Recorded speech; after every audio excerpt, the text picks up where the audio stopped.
नमस्कार प्यारे बच्चों, कैसे हो? आपने हमारा पहले का वीडियो लेक्चर जरूर देखे होंगे प्यारे बच्चों। यदि आप पहले का वीडियो लेक्चर देखे हैं तभी आज का क्वेश्चन आपको समझ में आने वाला है, क्योंकि आज के जो क्वेश्चन बताने वाले हैं उसमें हमको जनरल सॉल्यूशन व्यापक हल पहले निकालना होगा। तो ऐसा कौन सा क्वेश्चन देखने वाला, ऐसा कौन सा टॉपिक देखने वाले हैं कि हमारा पिछला वाला यूज होगा। इसको कहते हैं विचित्र हल। क्या कहते हैं? विचित्र हल, सिंगुलर सॉल्यूशन। क्या कहते हैं प्यारे बच्चों? विचित्र हल, सिंगुलर सॉल्यूशन के बारे में देखने वाले हैं। ठीक, तो यदि आपने हमारा इसके पहले का वीडियो लेक्चर नहीं देखे हैं तो उसको पहले देखिए, उसके बाद इसको कीजिएगा, तब आपको 100% समझ में आना है। क्योंकि जो भी सॉल्यूशन हमने व्यापक सॉल्यूशन, व्यापक हल जो प्राप्त किया है, जनरल सॉल्यूशन जो प्राप्त किया है, इसके पहले वाला है। आज हम देखने वाले हैं विचित्र हल, सिंगुलर सॉल्यूशन के बारे में देखने वाले हैं। तो चलिए, यदि आपने देख लिया है तो कॉपी और पेन उठाइए प्यारे बच्चों, और हमारे साथ बिल्कुल लग जाइए, बैठ जाइए। आइए शुरुआत करते हैं आज की क्लास। देखते हैं ये आपका विचित्र हल क्या है, सिंगुलर सॉल्यूशन क्या है। तो बच्चों, आज हम देखने वाले हैं विचित्र हल। ये कैसा है भाई? बहुत विचित्र है क्या? विचित्र हल, बड़ा विचित्र है। Singular solution. अब कैसे विचित्र है उसको देखिएगा। इसके लिए हम दो विधि आपको बताएंगे। ठीक है, कैसे विचित्र है ये देखिए। प्रथम विधि की बात करते हैं। सबसे पहले तो देखो, मान लो दिया हुआ वक्र का समीकरण कितना है भाई? F x y p is equal कितना है? 0। सबसे पहले प्रथम विधि में आते हैं। क्वेश्चन के सिचुएशन पर डिपेंड करेगा कि कौन सा विधि हमको अप्लाई करना है, सब बताएंगे आपको। सबसे पहले मान लो समीकरण का व्यापक हल, पहले विधि से निकाल लेंगे। मान लो समीकरण का व्यापक हल, जनरल सॉल्यूशन कितना है बच्चों? इसको मान लेते हैं एक्स वाई सी। सी में जो इक्वेशन आपने देखा इसके पहले वाले वीडियो लेक्चर में, वही है जनरल सॉल्यूशन आपका। अब प्रथम विधि में हम क्या करने वाले हैं? जो समीकरण 2 है उसको सी के सापेक्ष आंशिक अवकलन करेंगे। क्या करेंगे? समीकरण 2 का सी के सापेक्ष आंशिक अवकलन करने पर, ये देखिए, समीकरण 2 का सी के सापेक्ष आंशिक अवकलन करोगे। आंशिक मतलब यदि सी का कर रहे हो तो केवल सी का होगा, बाकी जो भी सभी कांस्टेंट होंगे, और कांस्टेंट अकेले होगा तो 0 होगा, और कांस्टेंट किसी वेरिएबल के साथ होगा तो कॉमन निकाल लेंगे। यही तो जानते हैं आप बिल्कुल। तो चलिए, मैंने कहा इसका सी के सापेक्ष आंशिक अवकलन करेंगे। चलो उस पर लिख देते हैं बच्चों। तो देखिए कैसे दिखेगा, कैसे होगा। Del c, del by del c यहां पर हो जाएगा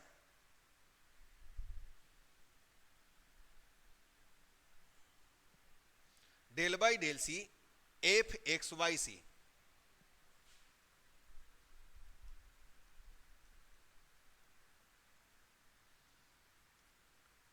ठीक है, अब इसको क्या करोगे? सॉल्व करोगे। ठीक है ना। समीकरण, ये देखिए, समीकरण इसको मान लीजिएगा, जो भी आएगा 3। समीकरण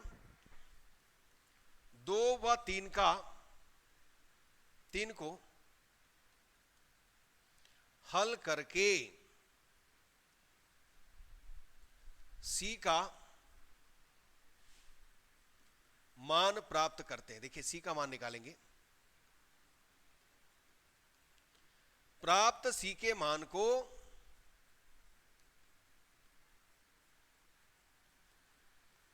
समीकरण 2, जनरल सॉल्यूशन वाला समीकरण 2 में रखने पर एक समीकरण प्राप्त होता है जो विचित्र हल सिंगुलर सॉल्यूशन हो सकता है।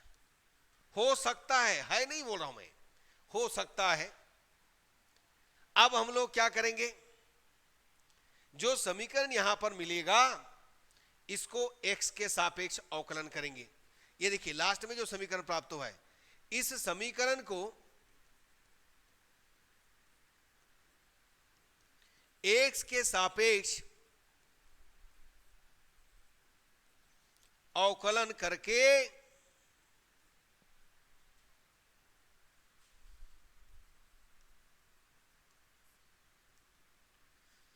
P का मान निकालते हैं। ये स्टोरी बन रहा है, देखिएगा इसी ढंग से आप याद रखिए। P का मान निकालते हैं।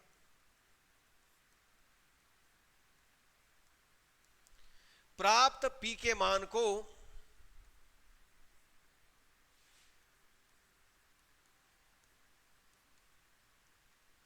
समीकरण 1 जो दिया रहेगा, समीकरण 1 में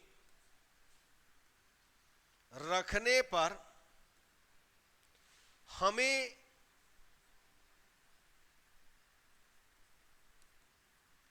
वही हल, ये देखिए हमें वही हल प्राप्त होता है जो C का मान रखने पर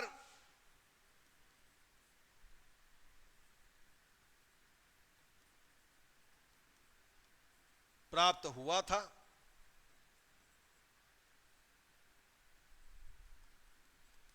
अतः यही समीकरण का विचित्र हल सिंगुलर सॉल्यूशन है।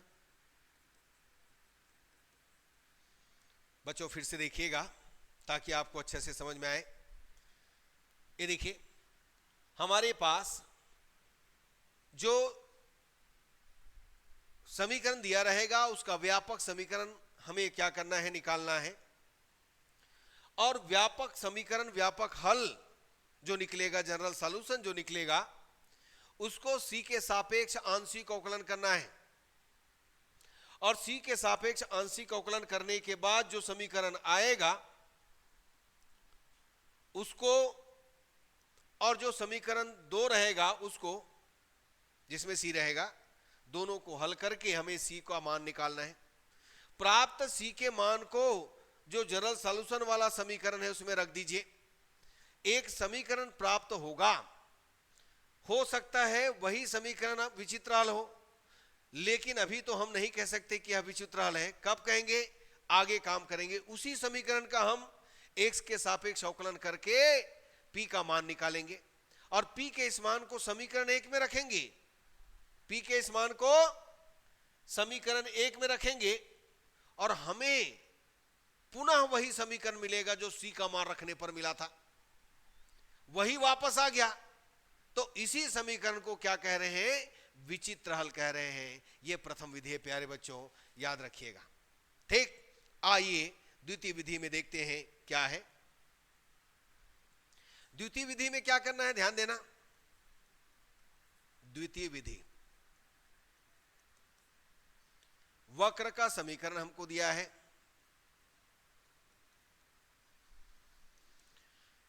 F x y p, general solution समीकरण 1 का व्यापक हल, ठीक है, f x y c is equal 0। समीकरण 2 सी में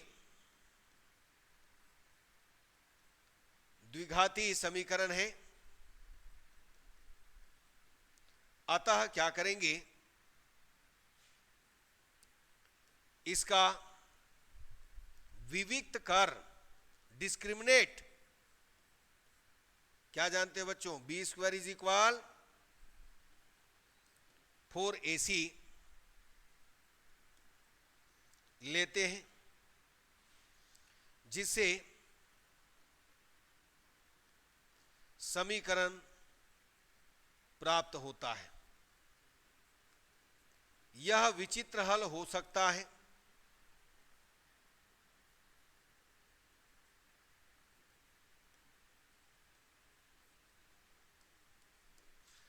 अब हम लोग क्या करने वाले हैं, इसके बाद देखिए बच्चों, इसके बाद क्या करने वाले हैं, ये देखिएगा, यही मैं नोट कर देता हूं। ये जो समीकरण 1 है, समीकरण 1 को एक पी में द्विघाती समीकरण है।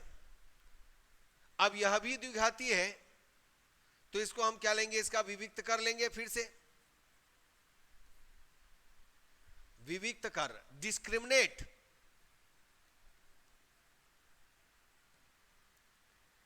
अब देखो, इस प्रकार हम देखें,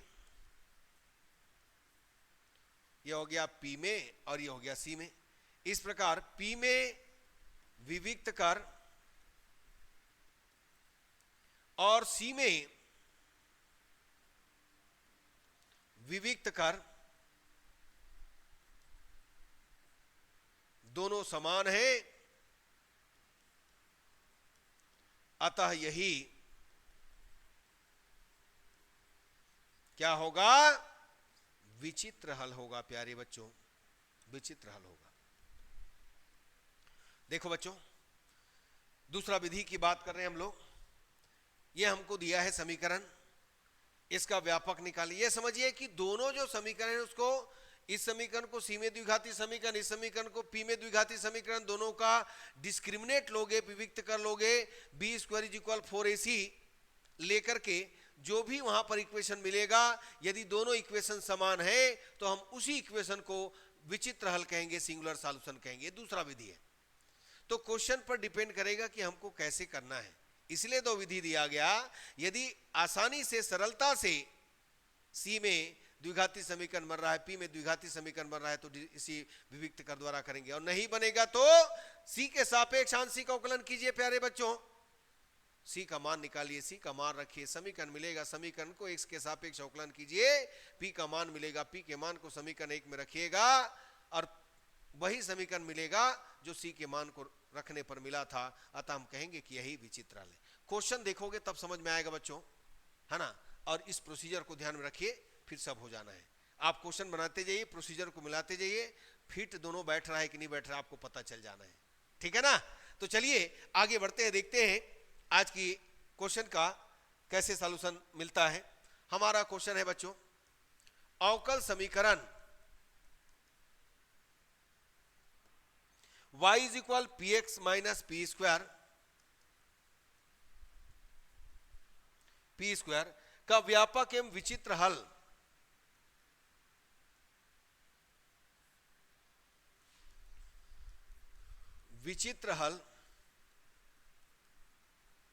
ज्ञात कीजिए। चलो ज्ञात करते हैं भाई।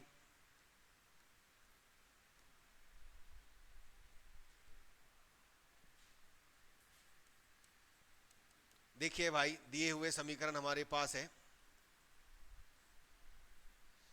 कैसे दिख रहा है समीकरण 1? आप इसके पहले का वीडियो लेक्चर पढ़े हो तो जानते होगे आप। क्लेरो का समीकरण है और इसमें क्या रखते हैं, समीकरण 1 क्लेरो क्लेरेट के रूप का समीकरण है प्यारे बच्चों। अतः इसमें क्या करेंगे, P इज इक्वल क्या रखेंगे, C रखेंगे। क्या रखेंगे, P इज इक्वल C। चलो रखो, तो y is equal c x minus कितना, सी स्क्वायर। ये हमको व्यापक हल मिल गया। ठीक है, ये क्या है, व्यापक हल है। अब हम क्या करने वाले हैं, देखो समीकरण 2 सी में द्विघाती समीकरण दिख रहा है। समीकरण 2 सी में द्विघातीय समीकरण है। ठीक है, अतः क्या लेंगे, डिस्क्रिमिनेट, विविक्त कर लेंगे। B square is equal 4ac, ऐसा ले लो, ऐसा सी है तो बी के जगह में कितना है, इसको एक काम कर लो, समीकरण 2 से हम समीकरण 2 को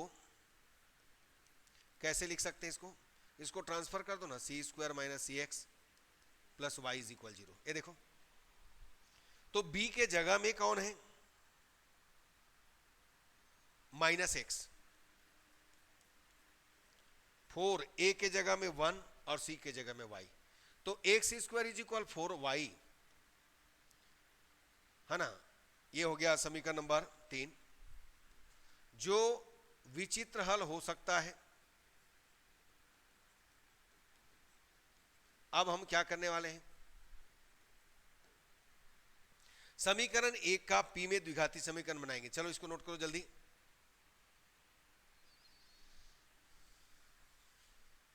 समीकरण 1 से p square minus p x plus y, जो P में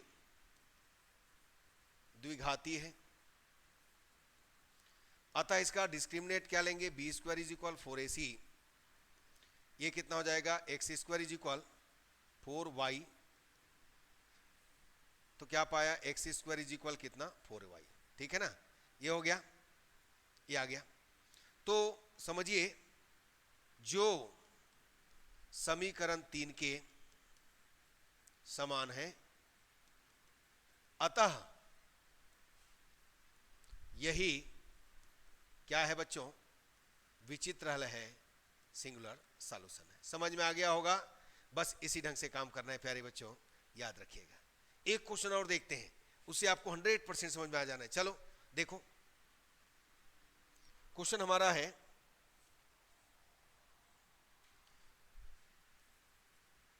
P is equal log px minus y, P is equal log px minus y का व्यापक एवं विचित्र हल ज्ञात कीजिए,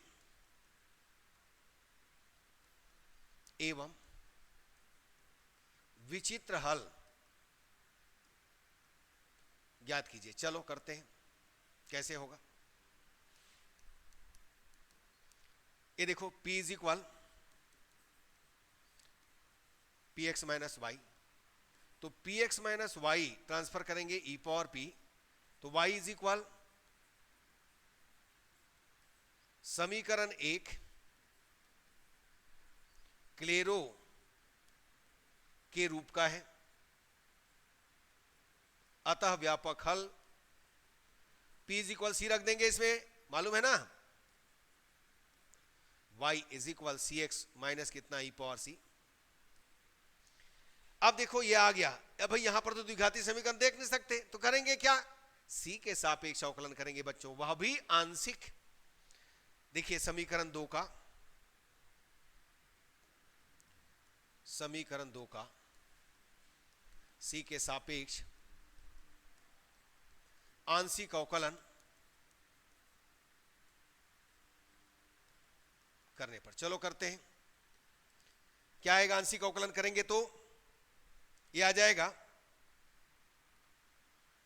y का 0, ध्यान देना, c का 1 तो 1 से बचेगा, और e पावर c का e पावर c।